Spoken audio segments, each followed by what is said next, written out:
Vale. Gracias. Bueno, menos mal que estábamos en el repaso. De nada. Propiciación. Es hacer algo propio, propicio o agradable a Dios. En el Antiguo Testamento, ¿sí? ¿Se acuerdan que en el arca del pacto, sobre la cubierta del arca del pacto, se colocaba un sacrificio? El sacrificio era la muerte de un animal, un becerro, un cordero o el animal elegido, en ese lugar como método para que Dios perdone nuestros pecados. En el caso de la ofrenda de propiciación en la era de la gracia, fue nuestro Señor Jesús. Él fue el cordero inmolado, el que murió en la cruz, fue el propiciatario o la propiciación de nuestros pecados. Todo esto lo vimos la semana pasada, pero lo estamos repasando como para dejarlo claro. La expiación. Expiar es semejante a propiciar, pero le agrega algo.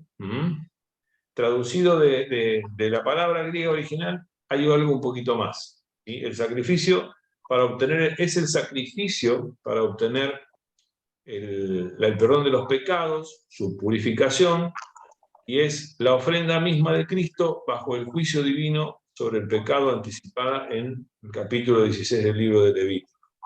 O sea que expiación es algo parecido a propiciación, pero a su vez se le suma el perdón de los pecados. Bueno, hay un texto que explica la diferencia, está en el apunte, que es la redención. Es un concepto simple, no es un concepto simple, sino complejo, dice en la diapositiva, que se explica mediante varios términos griegos. ¿Sí? Hay un término que dice gal, rescate, para devolver a sus dueños un objeto o una cosa perdida. O sea que la redención sería algo así como que Dios nos rescató para que volvamos a estar con Él, o que se convierte también Dios en un pariente cercano, como por ejemplo el ejemplo de Ruth, la moabita. ¿Sí? Cristo se convierte en un pariente cercano nuestro y tiene el derecho de, al ser un pariente cercano, pagar el precio de nuestro pecado, ¿sí? Y bueno, y rescatarnos de cómo nos condenaba el pecado. También se utiliza otro término en griego que es parar, que es como romper las cadenas que tiene el esclavo. ¿Se acuerdan que un esclavo estaba encadenado? Bueno, Cristo también nos corta las cadenas, ¿sí? Y hay otra palabra que se llama geulá, ¿sí? Que es la idea de que pagó un rescate, el derecho a poder rescatarnos, ¿sí? También la palabra que sigue es ganar, que es como pagar el precio por algo. O sea, todo eso es lo que hizo Cristo. ¿Sí? Se hizo nuestro pariente cercano, pagó el precio, ¿sí? Rompió todas nuestras cadenas que nos ataban al pecado. ¿Sí? En el Nuevo Testamento hay algunas palabras que aparecen en el griego como agorazo, son de comprar, ¿sí? En el ágora era el mercado público donde se compraba de todo, entre ellos esclavos, o sea que fue a comprarnos como si nosotros fuéramos esclavos. ¿Sí? Exagorazo, precio pagado con vistas a la revisión, implica más que el precio de compra, una forma también no solamente de comprar, sino de otorgarnos la libertad. ¿Sí? Todos los textos están ahí. Entendí. Salir de la grupo, ¿no? Lutro, que significa desatar, ¿sí? Algo parecido, es una palabra que habla de dejar en libertad al esclavo. Apolitrosis, la idea de libertad, de liberación. También es algo parecido, es como que nos libera y nos deja libres. Y por otro lado, peripoiesis equivale a adquirir como una condición propia. O sea, fíjense que nos compra y nos adquiere. Una vez que se compraba a un esclavo, el esclavo pasaba a ser propiedad de uno y uno podía hacer lo que quería con ese esclavo. El próximo término es la reconciliación. Es algo así como cambiar o intercambiar. Relacionado a las personas es cambiar un estado de enemistad por una de amistad. Quiere decir que al reconciliarnos con Dios, estábamos peleados con Dios, y a través de la reconciliación volvemos a tener esa relación que el hombre tenía originalmente, que Adán antes de pecar tenía originalmente con Dios. ¿Sí? Después tenemos el perdón, que implica despido, liberación, es algo así como una remisión. ¿Sí? ¿Qué es lo que se remite? El pecado. A través el hecho de ser propiciación a través de Cristo, se nos remite o se nos libera y se nos despide del pecado.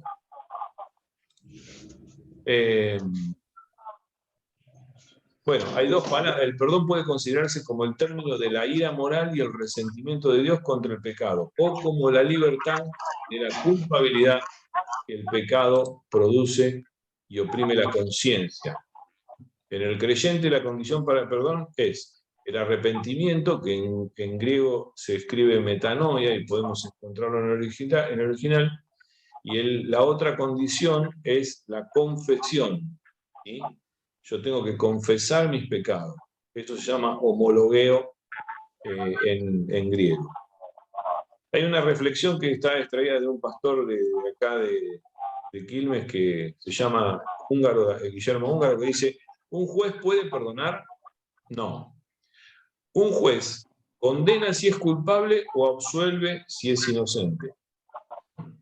El juez no va a dar perdón.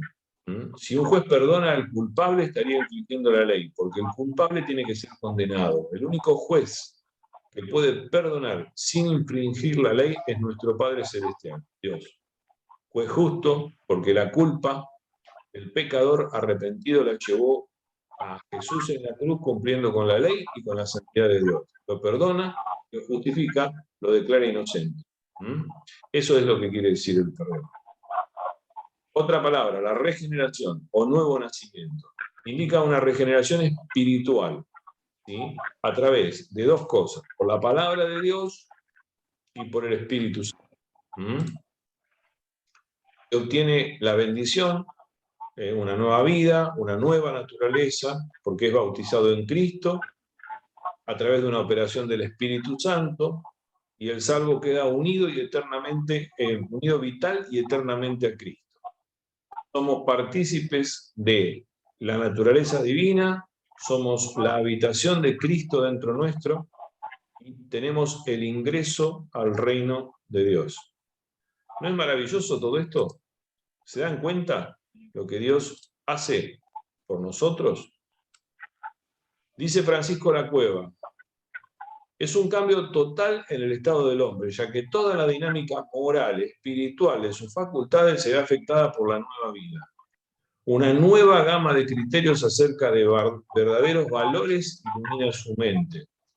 Un nuevo complejo de aflicciones e intereses dispone sus sentimientos. Un nuevo plantel de motivos guía sus deliberaciones e impulsa las decisiones de su voluntad, renovando su energía operativa en el poder espiritual.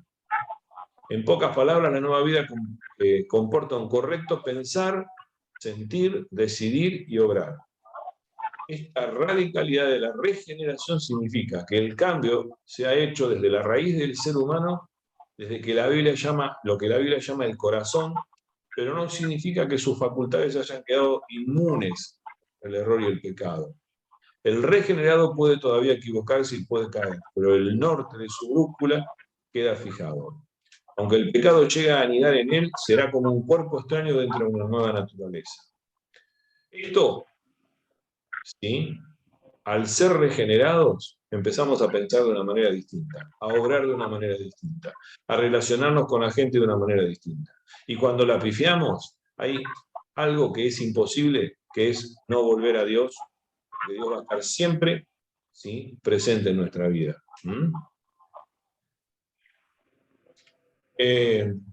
Juan 1:13 dice: los cuales no son engendrados de sangre, ni de voluntad de carne, ni de voluntad de varón, sino de Dios. Esta regeneración no se produce por herencia, no se produce por la voluntad del hombre, no se produce ni por nuestra voluntad carnal, ni por nuestra voluntad psíquica. Lo único que la puede producir es Dios. Otra palabra, adopción. Significa tomarnos como sus hijos, como un hijo propio. Espiritualmente la adopción es una acción divina en la cual el creyente, habiendo nacido de nuevo en el Espíritu Santo, es colocado en la condición de hijo de Dios. Ser colocados en la posición de hijo de Dios es una situación que se convierte en eterna, ¿sí? Predestinados para ser adoptados, presente, pues ahora somos hijos de Dios, y futura, porque estamos esperando la adopción y la redención de nuestro cuerpo, lo que se llama la glorificación en la vida eterna. Justificación significa declarar justo. Es el término legal que equivale a dar veredicto de justicia. Así como la regeneración se refiere al cambio de naturaleza, la justificación se refiere al cambio en la posición legal delante de Dios. O sea, somos declarados justos. Antes éramos injustos. La justicia de Dios se alcanza por la gracia de Dios, o sea, por el regalo que nos da Dios. No tenemos que hacer nada. Por la sangre que fue derramada en la cruz y por medio de nuestra fe, que es la única condición. Si nosotros tenemos fe en Cristo, gracias al derramamiento de la sangre y a la gracia de Dios somos salvos. ¿Cómo se manifiesta? O evidencia por las obras. Dándonos una orientación celestial en nuestra mente, un amor sincero entre los hermanos, obedeciendo completamente a la palabra y llevándonos a la libertad de servir a la justicia. La santificación significa separar o poner aparte. Hacernos santos. Es una posición del creyente delante de Dios desde su unión con Cristo. ¿Sí? Nos aparta para su gloria, para su reino. La santificación es una santificación instantánea o posicional que se da en el momento que empezamos a creer. Es una santificación experimental, ¿sí? Que va haciéndose cotidiana a medida que va pasando el tiempo. El creyente es hecho templo de Dios en el Espíritu. Pertenecemos y estamos en presencia del tiempo de la Santísima Trinidad. Estamos en la presencia del Padre, en la presencia del Hijo y la del Espíritu. Aspectos de la santificación. La santificación exige limpieza y separación nuestra, o sea, tenemos que apartarnos del pecado. No podemos ser santificados si no nos apartamos del pecado. ¿Sí? Ese es el aspecto negativo, porque es lo que más cuesta, dejar nuestra carne. Y el aspecto positivo, ¿sí? Es que nos ayuda a creer, a comprender y a mejorar nuestra relación familiar, nuestra relación laboral, nuestra relación en la iglesia y nuestra relación con la ética. ¿Sí? Y por último, el otro tipo de santificación es la santificación final, el estado perfecto del creyente que se va a alcanzar después de nuestra muerte en la carnal, en la glorificación, en conformidad con nuestro Señor Jesucristo. La comunión significa común, tener en común compañerismo, participación. Es la interrelación que existe entre los distintos elementos que forman una unidad. ¿Sí? Y esa interrelación da una posesión común, nos da pertenencia a un todo, es decir, de algo completo e indivisible. Pertenecemos a Dios. Nos genera una comunión vital con Cristo, una comunión con el Espíritu Santo, una comunión con el Padre y el Hijo, con los que son de Cristo, nuestros hermanos, con el servicio cristiano, una comunión con la conciencia de los efectos de la muerte de Cristo, ¿sí? Cuando hacemos el acto de la cena del Señor, una comunión en la oración, una comunión en la esperanza de una vida eterna, y también una comunión en las pruebas. Y fíjense que esto es lo que pasa en nuestra vida desde que estamos en Cristo. Estamos unidos a Cristo, al Espíritu Santo, al Padre, estamos unidos a nuestros hermanos, estamos unidos a través de un servicio que hacemos para Dios, ¿sí? Estamos unidos a Cristo a través de la cena del Señor, Tenemos comunión en la oración, en las pruebas, cuando estamos pasando por pruebas. ¿Cuántas pruebas pasamos? Y, como dijo Ramiro, ¿cómo están los riñones? A ver, en las pruebas estamos juntos. Y tenemos una comunión con la esperanza. Ahí están todos los pasajes. Tratamos de, con esto, llegamos a estar en la misma esfera moral que el Padre. Andar en la luz, ¿sí? Como Él está en luz. Dice Juan 1:7, pero si andamos en luz, como Él está en luz, tenemos comunión unos con otros, y la sangre de Jesucristo nos limpia de todo pecado. Glorificación. Es un hecho que corresponde al futuro. Esto se denomina en la teología la escatología, o sea, lo que va a venir en el futuro, ¿sí? Y esa glorificación, ¿sí?, es el paso final de lo que Romanos 8:30 llama o describe los pasos de la salvación, ¿no? Es como si fuera un futuro profético, pero aceptado a través de la palabra, ¿no? Es la posesión de la herencia de los creyentes tenemos de ser heredados de Dios y coherederos de Cristo. Herencia que está reservada en los cielos para nosotros. Cuya realización será efectuada por el mismo Señor en los días postreros. Por estar en Cristo, la glorificación para el cristiano ya es un hecho potencial y posicional. Bueno, y acá habíamos dejado el otro día, ¿cómo es el proceso de la salvación? El Espíritu Santo en el proceso de la salvación. Las tres personas de la Trinidad, ¿sí?, actúan en el proceso de la salvación. Dios prepara todo, diseña todo, lo pone en práctica a través de su Hijo Jesucristo y su muerte en la cruz, y el Espíritu Santo es el que interviene en prácticamente todos los procesos. Dice Schaffer, los inconversos no pueden dar un solo paso en dirección a su salvación si no están capacitados por el poder que tiene el Espíritu Santo.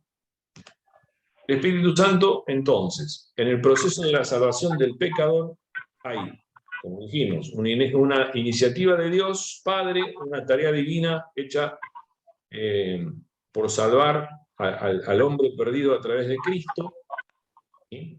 El hombre, pero necesitamos de Dios Espíritu Santo, el que ejerce sobre los incrédulos una influencia santa que los habilita para desear la salvación del Señor Jesucristo, ¿sí?, para aceptarla conscientemente y gozosamente como nuestro Salvador personal. Entonces, la palabra de Dios en Juan 7:37 dice, si alguno tiene sed, ven a mí y beba. Eso es lo que hace el Espíritu Santo, ¿sí? Decirnos a nuestro corazón que Cristo nos está diciendo, vengan a mí y beban. Otra palabra, Juan 6:43, ninguno puede venir a mí si el Padre que me envió no lo trajera, y yo lo resucitaré en el día postrero. Y yo, si fuera levantado de la tierra, a todos atraeré a mí. De Juan 12:32. Y Pablo dice en la primera carta de Corintios, capítulo 1, versículo 30, mas por él estáis vosotros en Cristo, el cual nos ha sido hecho por Dios sabiduría, justificación, santificación y redención. Si Dios no lo trajera o arrastrara, ningún hombre puede venir a Cristo, porque Cristo es el camino, la verdad y la vida. Por esa razón es necesario que el Espíritu Santo, como condición sí o sí, sine qua non, esté manifestándose. ¿Cómo? Convenciendo, iluminando, produciendo arrepentimiento y poniendo fe en nuestro corazón. Realmente, una vez que nosotros empezamos a creer, como habíamos dicho cuando hablamos del Espíritu Santo, Él nos sella, ¿sí?, habita en nosotros, nos bautiza, nos llena de Él y produce frutos en nuestra vida. Vamos a ver cada uno de esos puntos, convenciendo, iluminando, produciendo arrepentimiento y poniendo fe. Convicción. En el diccionario lo vamos a encontrar que convicción es una palabra femenina que dice que quiere decir seguridad que tiene una persona de la verdad o certeza de lo que piensa o siente. Jesús prometió la tarea del Espíritu Santo y que esta sería la de convencer al mundo del pecado, de la justicia y de la justicia.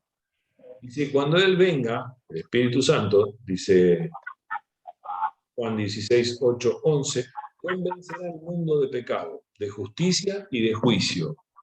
De pecado por cuanto no creen en mí, de justicia por cuanto yo voy al Padre y no me veréis más, y de juicio por cuanto el príncipe de este mundo ha sido juzgado. ¿Qué quiere decir convencer? Pone el Espíritu Santo, la verdad, del mundo, ¿sí? Y claramente la humanidad, a la humanidad el pecado, ¿sí? Hace que nosotros lo reconozcamos el pecado y que aceptemos que la verdad está en Dios y no en el pecado. Si hay rechazo, es responsabilidad del pecador. Se puede ser un convencido, pero no un convertido. Es lo que hablaba Fabián, ¿sí? Vengo a la iglesia, la paso bien, canto, adoro, pero después al otro día sigo siendo el mismo de siempre, ¿sí? Y cometiendo los mismos pecados. O sea que lo que hace el Espíritu Santo es darnos convicción de pecado. La convicción no garantiza que la verdad sea aceptada para salvación. Él dice acá en una frase, el pecador debe, no solo debe saberse pecador, sino sentirse pecador. Sentirse el tipo más miserable del mundo. ¿Qué significa convicción de pecado, justicia y juicio? El pecado es la incredulidad, por cuanto no creen en mí.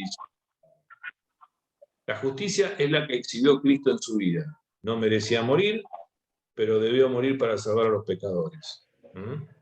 Y además para proveer justicia a los injustos.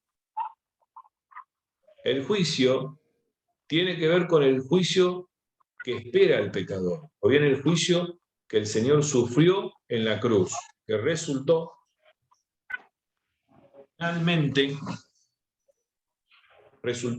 finalmente en el gran triunfo que a modo de juicio obtuvo sobre Satanás en su muerte. Dice Colosenses 2, 14, 15, anulando el acta de los decretos que había contra nosotros, que nos era contraria, quitándola de en medio y clavándola en la cruz, despojando a los principados y a las potestades, los exhibió públicamente triunfando sobre ellos. El primero que se fue derrotado del Calvario fue Satanás, con la cabeza agacha. Colosenses 1:13 dice, el cual nos ha librado de la potestad de las tinieblas y trasladado a su reino, al reino de su amado Hijo. Hay un orden natural para el proceso de la convicción. Primero el Espíritu muestra al hombre su pecado, ¿sí? Luego la provee del perdón que Cristo le da en la cruz. Y el juicio que le espera, como a todos, ¿sí? Va a ser un juicio que ya está preparado porque somos salvos. La tarea de convencer, ¿sí? Dice Francisco de la Cueva, es competencia exclusiva del Espíritu Santo. Los hombres pueden presentar el caso y la causa, pero solo el Señor puede abrir el corazón por medio del Espíritu Santo para convencernos de ese pecado. Iluminación. Esto es la acción de la palabra de Dios, ¿sí? Cuando hablamos de iluminación es como que un conjunto de luces se prendieran y iluminaran un lugar, ¿sí? La obra de iluminación en el pecador es a través de la palabra de Dios, porque dice la palabra de Dios que la fe viene por el oír y el oír por la palabra. La palabra de Dios abre espiritualmente el oído del pecador y despierta en él la fe para creer. El que lee la palabra de Dios y no cree en Dios, no va a encontrar nada. Pero cuando realmente cree en Dios, la palabra de Dios se convierte en una palabra viva. Pero para que la palabra de Dios actúe en la mente y el corazón, se requiere la tarea iluminadora del Espíritu Santo. Al creer en Dios, el Espíritu Santo mora en nosotros y a través de él nos ilumina la palabra de Dios. Entonces, actúa en dos aspectos, iluminando el entendimiento y capacitando la voluntad nuestra. Entonces, en el inconverso, ¿sí? Lo lleva a Cristo, después continúa en la vida cristiana, iluminando al cristiano a través de las revelaciones de su palabra dada a siervos, apóstoles y profetas. El mensaje del Señor Jesucristo anunció: arrepentidos y creed en el Evangelio. Presentó dos condiciones: arrepentimiento y fe. ¿Sí? Y eso es la condición, ¿sí? Para nosotros que tenemos que cumplir en nuestra vida. Arrepentirnos de nuestros pecados y tener fe en Dios. Arrepentimiento significa cambio de parecer. Me arrepiento, ¿sí? Cambio de propósito. Se aplica a un pecado tanto en el que ya cree como en el que todavía no es creyente. ¿Sí? Yo me arrepiento del pecado, cambio de rumbo. Pego media vuelta y voy para el lado contrario. Pego una vuelta de 180 grados. Abandono el pecado y me vuelvo hacia Dios. Eso quiere decir arrepentimiento. El arrepentimiento. Daniel, Sí. Sí. Tengo que abandonar porque me está subiendo mucho la presión. Bueno. Voy a llamar al médico. Voy a Estela, sos vos, ¿no? Estela, sí. Bueno, Estela. Me agarra cuando me sube mucho la presión, empiezo a temblar todo, no puedo prestar atención, así que mejor dejo saber. Dale. Oramos por vos, Estela. Y ahora tranquila. Ahora voy a llamar a que venga. Dale, anda. Tengo tan mal la columna con esta humedad, contractura todo. Claro. Y por más que quiera, no puedo controlar. No importa. Vos, tu salud está primero. Anda tranquila y nosotros después te pasamos las clases, ¿sí? Y cuídate mucho. Cuídate mucho. Bueno, continuamos y oramos también por Estela, por su salud, porque esa presión baja. En el nombre poderoso de Jesús. Decíamos que las características del arrepentimiento es un don de Dios, ¿sí? Dios usa el mensaje del Evangelio para producir arrepentimiento, para mostrar al hombre su bondad, su paciencia y su juicio. Y es indispensable para la salvación. Si no nos arrepentimos, ¿qué produce el arrepentimiento? El perdón de los pecados, la recepción. Miren lo que dice Hebreos 3:19, dice: así que arrepentidos y convertidos para que sean borrados vuestros pecados, para que vengan a la presencia de Dios, a la presencia del Señor, tiempos de refrigerio. Una vez que nos arrepentimos, recibimos al Espíritu Santo. Pedro les dijo: arrepentidos y bautícese cada uno de vosotros en el nombre de Jesús para perdón de los pecados y recibiréis el don del Espíritu Santo. Significa también, o produce un gozo celestial. Lucas 15:7 dice: os digo que así habrá más gozo en el